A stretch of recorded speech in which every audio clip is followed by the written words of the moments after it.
प्रणाम, नमस्कार। बहुत स्वागत है आपका उस कार्यक्रम में जिसका नाम है हे प्रभु आनंददाता।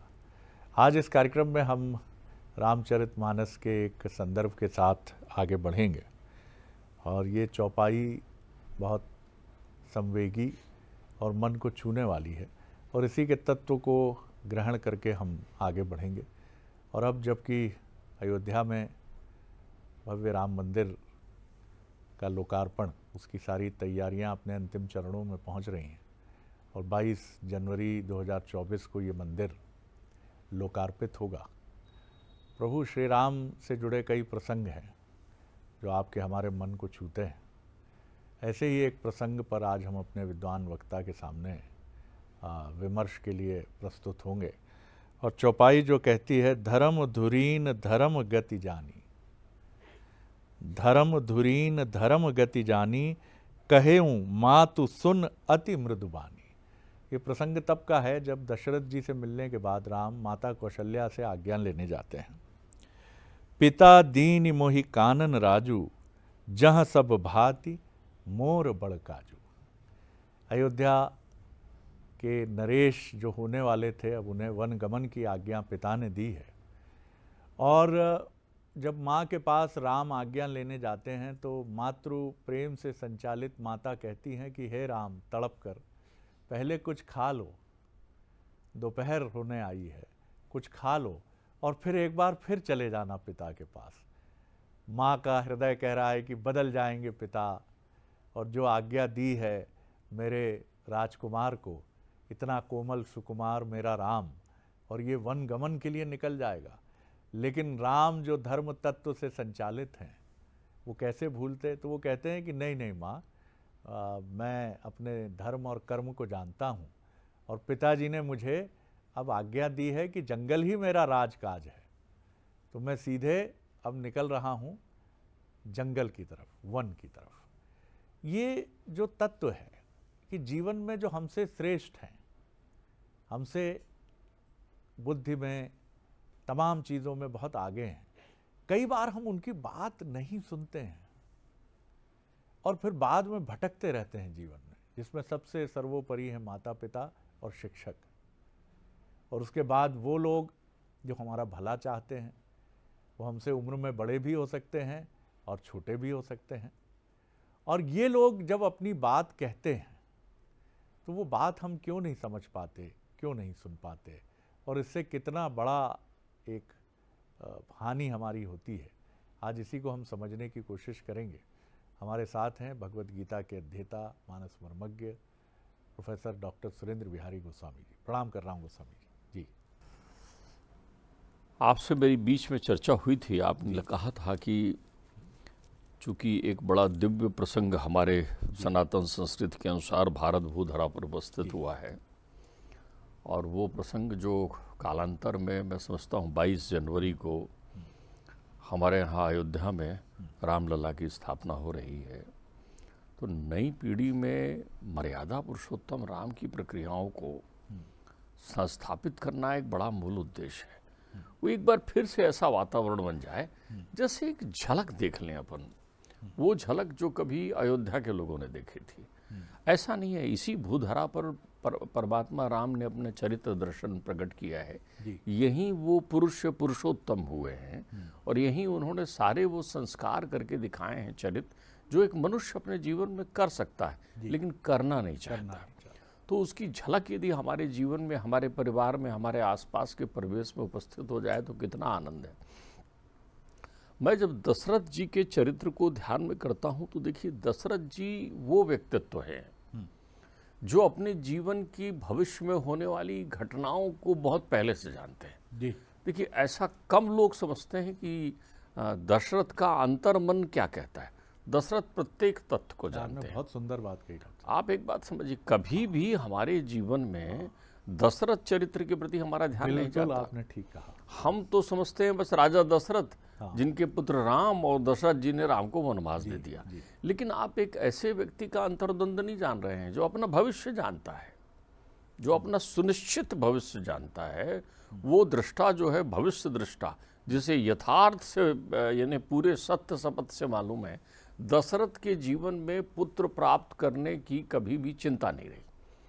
लोग वर्णित ये करते हैं कि वृद्धावस्था की ओर बढ़ गए थे, अधेड़ उम्र हो गई थी और संतान नहीं थी उनके जीवन में। लेकिन कोई दशरथ से पूछे क्या तुम्हें इसकी चिंता है कि तुम्हारी संतान नहीं, तो दशरथ कहते हैं नहीं, मेरी तो संतान होना है। ये सुनिश्चित सत्य जानते हैं। वो दशरथ जिनके यहाँ बड़ी मनौती से शांता का जन्म होता है कौशल्या के यहाँ, और वो ऋषि श्रृंग को सौंप देते हैं, वो अपने मित्र को सौंप देते हैं शांता, और वो ऋषि श्रृंग को ब्याह दी जाती, जो आते हैं ऋषि श्रृंग संतान प्राप्ति का यज्ञ कराने के लिए।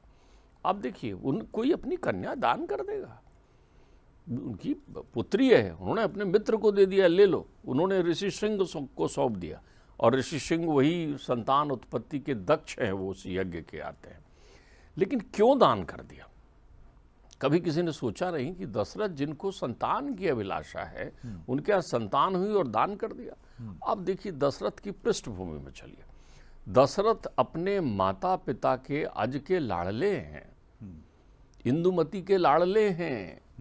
दशरथ ऐसे युवराज हैं जिनका लालन पालन इतने जतन से हुआ है, शस्त्र विद्या में उनके पराक्रम का मुकाबला नहीं है। रावण के साथ रणभूमि में सामने का युद्ध करके उसको पराजित कर चुके हैं, वो दशरथ हैं। कभी हमने जानने की कोशिश नहीं की ना कि ये धर्मधुरी क्यों है, दशरथ की आज्ञा धर्मधुरी क्यों है। परमात्मा उनकी आज्ञा को, पिता की आज्ञा को धर्मधुरी मान रहे हैं कि अखंड धर्म की बात कही है, और उनको राज्याभिषेक कर रहे हैं। एक ऐसे राजा बना रहे हैं जो पृथ्वी के प्रत्येक कण कण में, क्षण क्षण में विद्यमान जितने भी वन हैं, अरण्य हैं, उनमें शासन करने के लिए जा रहे हैं। वो शासन को सत्संग मान रहे हैं, जहां वो कह रहे हैं माँ मुझे ऋषियों के दर्शन होंगे, मुझे तीर्थों के दर्शन। सुंदर बात कही आपने। आप देखिए दशरथ ने क्या दिया है उनको, कितनी बड़ी अपरिमित निधि मिल रही है उनको अपने जीवन में। बीतना जीवन की केवल 14 वर्ष हैं।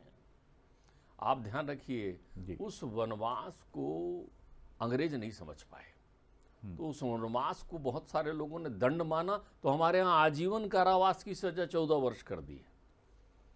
वो समझे ये दंड है, आप हट जाइए। अरे वो दंड नहीं है, वो दंडकारण्य में आनंद है, वो आनंद के लिए जा रहे हैं। आप एक बात समझिए इसमें। जी जी जी जी। तो आप दशरथ को बिल्कुल चिंता क्यों नहीं है संतान की? क्योंकि वो जब मैंने कहा ना इतने धुरंधर वीर हैं, आकाशवाणी हुई, ब्रह्मा जी प्रकट हो गए, बोले भाई ये तुम्हारे हाथ से नहीं बधे जाएंगे रावण। और रावण से कहा कि तुम दशरथ का वध नहीं कर सकते अस्त्र विद्या में, तो वहां संधि करा कर की है। तभी तो दशरथ के जितनी क्षेत्र में दशरथ का राज्य था, जितनी भूभाग में जितने क्षेत्रों के वो महाराजा थे, उन क्षेत्र में कदम नहीं रखा रावण ने, कभी नहीं रखा, क्योंकि वहां जाऊंगा तो वो युद्ध में पराजित कर देगा। तो वहां तो ब्रह्मा जी के आने से तुम्हारी भी जय जय, हमारी भी जय जय हो गई थी। तो दशरथ तो उनको मारने के लिए उद्यत थे, उन्होंने निकाला था ब्रह्मास्त्र चलाने के लिए रावण को। रावण अपने विश्व विजय यात्रा में गया था, लौट आया अयोध्या से, तो जीत नहीं पाया। तो दशरथ इसलिए निश्चिंत थे कि वो युवराज, वो किशोर, वो युवा अपने बाणों का अभ्यास करने के लिए रात्रि में निकला करता था, और उन स्थानों में निकला करता था जहां उनको ये सूचना होती थी कि वहां जंगली पशु जो है गांव की फसलों को बर्बाद कर रहे हैं, या वहां जंगली पशु जो है हिंसक है, और वो पशु जो है लोगों को शिकार कर रहे हैं। तो उन क्षेत्रों में वो रात के अंधेरे में जाते थे, गहन तमस अंधकार में, और उन पशुओं की स्वर लहरियों को सुनकर शब्द वेदी बाण चलाते थे और उनसे मुक्त करते थे समस्याओं को। और किसी को मालूम ही नहीं चलता था, तो फिर धीरे धीरे मालूम चला कि हमारे युवराज तो शब्दवेदी बाण चलाते हैं, ये दशरथ हैं। तो जब उनके शब्दवेदी बाण से चूक होती है, भ्रम होता है, और श्रवण कुमार को वो बाण लगता है, तब श्रवण कुमार के माता पिता कहते हैं कि जैसा हमें ये दुख और पीड़ा मिल रही है ना दशरथ, वैसे ही तुझे तेरे पुत्र के वियोग से पीड़ा मिलेगी। तो दशरथ जी ये तो जान जाते हैं कि मेरे भाग्य में संतान है, मुझे वो पीड़ा झेलनी है, मुझे वो ताप लौटाना है। वो धर्म वीर है, वो उनको मालूम है कि एक दिन मुझे उनका श्राप लौटाना है। रघुकुल रीति सदा चली आई, प्राण जाए पर वचन न जाई। उनको उस वचन को भी पूरा करना है, श्राप भी उनके लिए अमृत है। ध्यान रखिए, जैसे परीक्षित ने उस श्राप को अंजलि भर के लिया, जैसे नारद ने दक्ष के श्राप को अंजलि भर के लिया, वैसे ही पश्चाताप की अग्नि में जलते हुए दशरथ ने उस श्राप को अंजलि भर के लिया है कि हाँ पिताश्री, आपके पुत्र का मैंने वध किया है और ये श्राप मुझे लगे, अब उसको पुत्र होगा, ये वरदान हो गया, और श्राप पुत्र होगा ही। ध्यान रखिए, तो दशरथ ये जानते हैं। दशरथ जब कैकेयी को 2 वचन का वरदान दे रहे हैं और कैकेयी कह रही है कि समय आने पर मैं मांग लूंगी, तो दशरथ जानते हैं, कैकेयी के दर्शन को जानते हैं कि कोप भवन में बैठी हुई कैकेयी आज ही क्यों कोप भवन में बैठी है, जब मैंने राम के युवराज पद पर राज्याभिषेक की घोषणा की है। राम को राजा की घोषणा नहीं की थी, राजा तो चक्रवर्ती सम्राट दशरथ ही रहते, युवराज ही तो बनाया था। बहुत सारे लोग समझते हैं राम का राज्याभिषेक होना था। राम का राज्याभिषेक राजा के रूप में नहीं होना था, युवराज के रूप में। और जो युवराज होता है वही कालांतर में राजा होता है। तो उसे मालूम था कि ये बैठी हुई कुल कलंकनी स्वरूप में कैकेयी जो विद्वान है वो क्या मांगने वाली है, वो जान रहे हैं। उन्होंने ब्रह्मा की भविष्यवाणी में इन शब्दों पर गौर कर लिया था जब रावण के समय प्रकट हुए कि इस कुल से तेरा विनाश होगा, लेकिन दशरथ से नहीं होगा। वो प्रतीक्षा कर रहे थे कि कब मेरा पुत्र युवा हो और मेरे कुल में ऐसा पुत्र हो जो रावण का वध करे। वाह! आपने दशरथ के दर्शन को नहीं, दशरथ ने पूरी प्रक्रिया में, राम और दशरथ का दर्शन तो देखिए, धर्मधुरी कहाँ है। डॉक्टर साहब आपने बहुत ही अद्भुत, आज तो मैं बहुत भीतर तक भीग गया मन कि एक पिता के दर्शन को आज आपने हमारे सामने रखा, जो श्राप को भी अमृत की तरह अंजलि में भर कर लेता है और जानता है कि उसके सबसे प्रिय पुत्र के बिछोह को उसको झेलना है और वो कारण बनेगा। बहुत अद्भुत आपने बात। इसके दूसरे पक्ष की तरफ मैं आऊँ, जो जो आज्ञा का एक पक्ष है राम का। अब मैं इसमें आज्ञा की बात बता रहा हूँ। इनके पुत्र है ना राम, और राम आए ही है ना मर्यादा पुरुषोत्तम बनने के लिए। जानते हैं ना वशिष्ठ के द्वारा दशरथ ये परमात्मा के अंशभूत होकर आए हैं। वो तो लीला कर रहे हैं, जन्म जन्मांतर की तपस्या की है दशरथ ने। कश्यप और अदिति हैं दशरथ और कौशल्या। परमात्मा को कहा कि तुम मिल जाओ, तुम मेरे पुत्र हो, ऐसा वरदान मांगा है ना कि तुम मेरे पुत्र हो, तुम्हारे जैसा मेरा पुत्र हो। तो मैंने, परमात्मा ने कहा मेरे जैसा कैसे हो सकता है। तो जब अपनी जैसी कोई चीज ना दे पाओ तो 3 बार देना पड़ता है, 1 के बदले 3। तो परमात्मा ने कहा मैं 3 जन्म तक आऊंगा तुम्हारे पास, 3 जन्मों तक आऊंगा। तो एक बार वामन बनकर आए तब भी ये कश्यप और आदित्य रहे वहां पर, साक्षात रूप से आए। फिर दूसरी बार जो है परमात्मा राम बनकर आए और तीसरी बार कृष्ण बनकर आए। 3 जन्मों तक आए। तो वो विदित है ना। अब यहाँ एक पृष्ठभूमि और लीजिए, देखिए आज्ञा के साथ पृष्ठभूमि से हमारे दर्शक यदि परिचित हो जाएंगे तो बड़ी गूढ़ता समझ में आ जाएगी लोगों को। राम कथा का प्रवेश हम लोग विलंबित इसलिए चिंतन कर रहे थे कि राम कथा का एक सूत्र लेकर भी आप आगे बढ़ेंगे तो आपके लिए हे प्रभु आनंददाता बहुत छोटा अंश होगा। तो हम इसको कई भागों में बढ़ते हुए चले जाएंगे, क्योंकि हम कहीं भी कथा को खाली प्रणाम करके नहीं निकल सकते, क्योंकि वहां फिर वीतरागी की तरह हम रुक जाएंगे ना। तो जब राम की कथा चल रही हो तो उसमें अधीरता आवश्यक नहीं है। जिस जिज्ञासा से आपने पूछा है उसका समाधान सम्यक रूप से होना आवश्यक है। एक बात समझ लीजिए, बहुत सुंदर। पहली पृष्ठभूमि ये हुई। अब राम तो आज्ञाकारी हैं, वो तो मातृ देवो भव पितृ देवो भव के लिए ही आए हैं। कृष्ण तो आज्ञाकारी हैं ही, वो मातृ देवो भव पितृ देवो के लिए आए हो तो संसार में उनसे श्रेष्ठ पुत्र कौन होगा जिनको प्रिय माता कैकेयी है। आप देखिए अभी राम वहां नहीं जा रहे हैं, राम एक ऐसे राज्य के लिए जा रहे हैं जिनके प्रतिस्पर्धी हर व्यक्ति है। राम को जो राज्य मिला है उसमें सहभागी होने का प्रतिस्पर्धी हर व्यक्ति है। आपको यदि इस बात पर श्रद्धा ना हो तो देख लो, पूरी अयोध्या उनके साथ जा रही है कि हम भी अरण्य के राजा के साथ चलेंगे। पूरी अयोध्या, पशु पक्षी नर नारी सब, छोटे बड़े कोई भेद नहीं है। छोड़ ही नहीं रहे उनको, सरयू किनारे छोड़ के रात के अंधेरे में मध्य रात्रि में इनको पलायन करना पड़ा परमात्मा को, उनकी प्रेम को देखते हुए। चुपचाप निकले ब्रह्म मुहूर्त के पहले कि कोई जाग ना जाए, छोड़ गए, तब चित्रकूट के लिए वो प्रस्थान कर पाए। नहीं तो पूरी प्रजा जा रही थी। राम वो राजा हैं जिनके लिए लोग राज्य में भी सहभागी हैं, और जब वो अपनी लीला चरित्र समाप्त करके ऊपर जा रहे हैं तो पूरी अयोध्या सरयू में समाहित हो गई उनके साथ।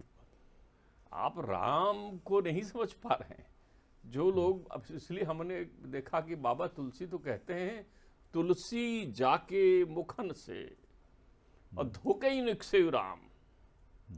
धोखे में ही कोई राम ऐसा शब्द बोल दे तो ताके पग की चामड़ी और मेरे तन का चाम।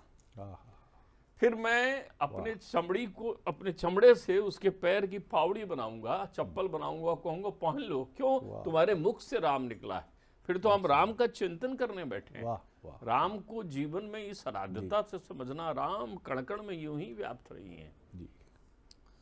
तो चूंकि राम के पास 2 राज्य के विकल्प थे, पूरी प्रक्रिया में दशरथ ने रामचरितमानस में कहीं भी दशरथ के मुखार बिंद से तुलसी ने ये नहीं बुलवाया कि राम तुम वनवास जाओ, तुम वन जाओ, कहीं नहीं लिखा है। धर्मधुरी देखिए, उन्हें मालूम है कि मेरा श्रवण कुमार है ये, और श्रवण कुमार कैसी सेवा करता है वो जानते हैं। उनने निज नयन देखा है कि बाण लगा हुआ है और श्रवण कुमार कह रहे हैं कि ये पानी मेरे पिताजी को पिला के आ जाओ युवराज, नहीं तो प्यासे हैं। वो प्यास के मारे तड़प रहे होंगे, उनकी आंखें नहीं हैं, वो कांवड़े में लेकर के तीर्थ जा रहे हैं, तो उन्हीं की जगह तो आए हैं राम वो प्रतिफल लौटाने। तो राम कितने आज्ञाकारी। पिताजी जानते हैं कि उनको बोलने की जरूरत नहीं है, जो पिताजी के मन की समझकर आचरण करने लग जाए वो राम होता है। बहुत सुंदर बात। वहां पर शब्द नहीं होते।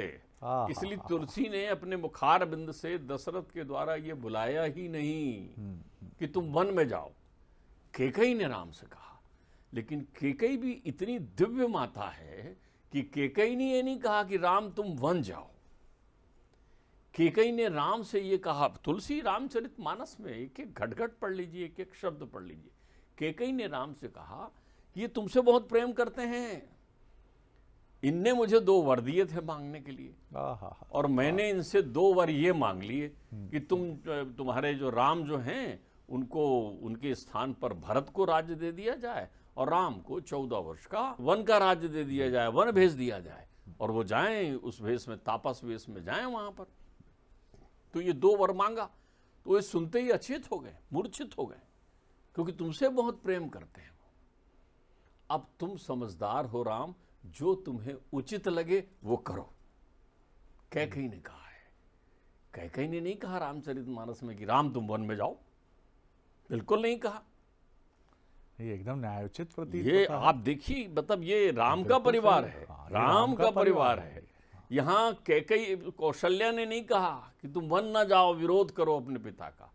वो कहते हैं तुम्हारे पिता हैं बेटा, वो जैसा कह रहे हैं वो तुम्हारे हित के लिए कह रहे हैं, जो तुम समझदार हो, उचित कह रहे हो। उन्होंने ये नहीं कहा कि तुम्हारी विमाता ने जो है गलत किया है, मेरी सौतन ने गलत किया है, या उन्होंने कैकेयी को अपशब्द नहीं कहा है। ये राम का परिवार है।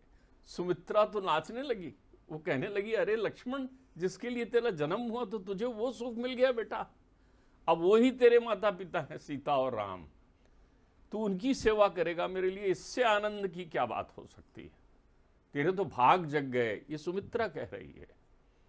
हमारे घर में जो लोग जमीन जायदाद और छोटी प्रक्रियाओं के लिए लड़ते हैं, भाई भाइयों में जो अपनापन नहीं रहता, माता पिता को जो एक बुजुर्ग मानकर कोने में बिठा कर रख देते हैं, उनको अपने जीवन में राम का ये चरित्र जरूर पढ़ना चाहिए।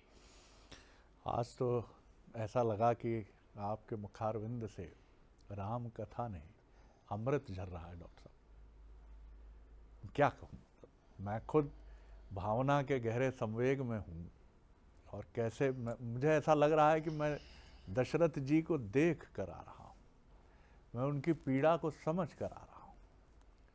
और ये कितने बड़े नायक हैं, अप्रतिम नायक हैं, सब पता है, लेकिन उस गरल को गले में रोक कर, उस विष को गले में रोक कर देख रहे हैं जीवन के इन प्रहसनों को जो घट रहे हैं।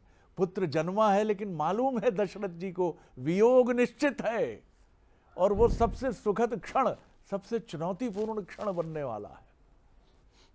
और ये राम है, इनके साथ पूरी अयोध्या चल देती है।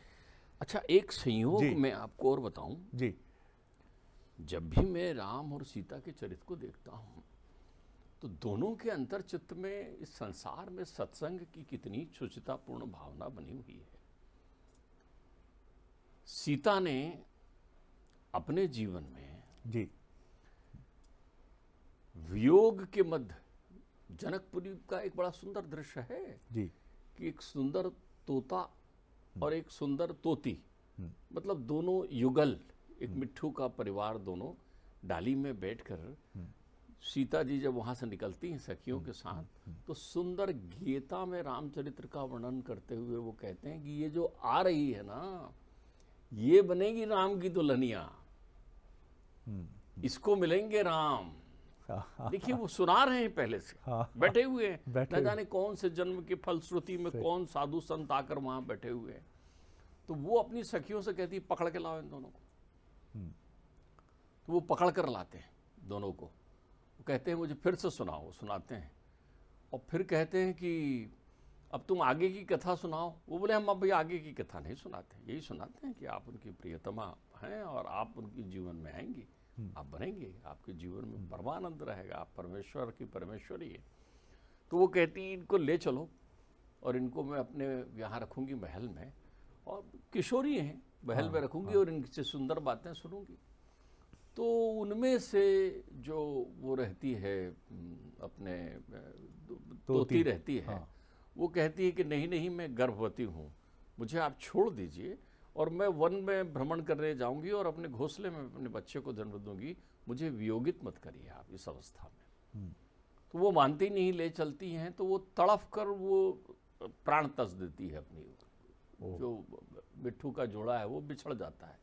तब वहाँ मिट्ठू श्राप देता है सीता को कि तुमने जिस स्थिति में इसको वियोग की प्राप्ति कराई है वही तुम्हारे भाग्य में भी मिलेगा, तुम भी वन में ही विचरण करते रहोगी और तुम भी पुत्र को प्रसव में लेकर जाओगी और गर्भ में रखे हुए इस पुत्र को वन में तुम जन्म दोगी।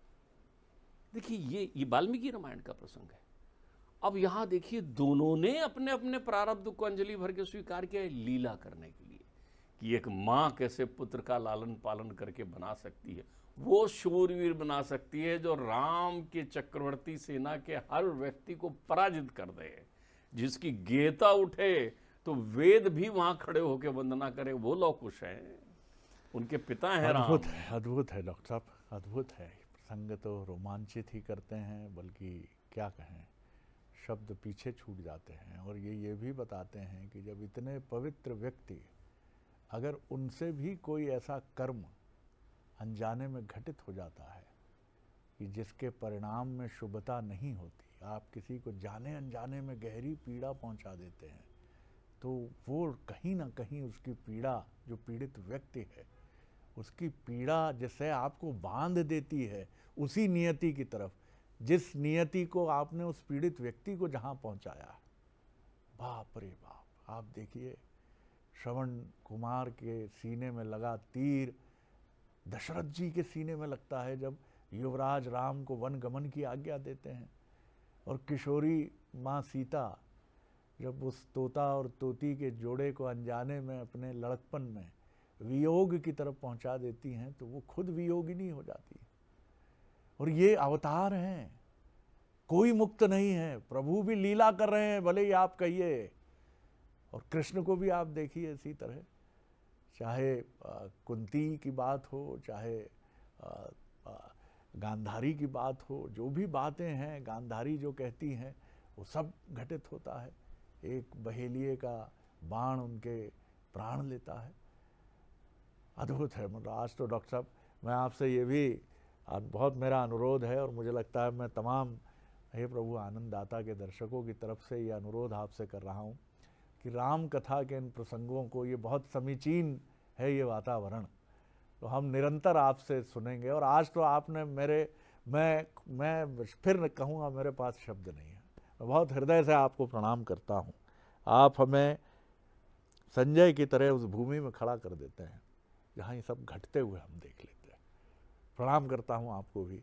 बहुत बहुत बहुत अद्भुत है ये सनातन भूमि, और डॉक्टर साहब जैसे विद्वान जो अपनी वाणी से कितने संचित किया होगा उन्होंने, कितने उनके पिताजी के सुकर्म और उनका दीक्षा युवा हमारे डॉक्टर सुरेंद्र बिहारी जी को, कितनी स्मृतियों का ये क्या कहूँ मैं, मतलब बोलता रह जाऊँगा, लेकिन आनंद से भरा हुआ हूँ। अगले एपिसोड में अब मैं पूरी कोशिश करूँगा कि राम कथा के अलग अलग प्रसंग, हम डॉक्टर साहब क्योंकि मानस मर्मज्ञ हैं, वो जानते हैं इन सारे विषयों को, और न जाने कितनी गाथाओं में गूंथ कर वो हमारे लिए सब लेकर आएंगे। प्रणाम डॉक्टर साहब, आपको अगले एपिसोड में आपसे फिर भेंट होगी। प्रणाम।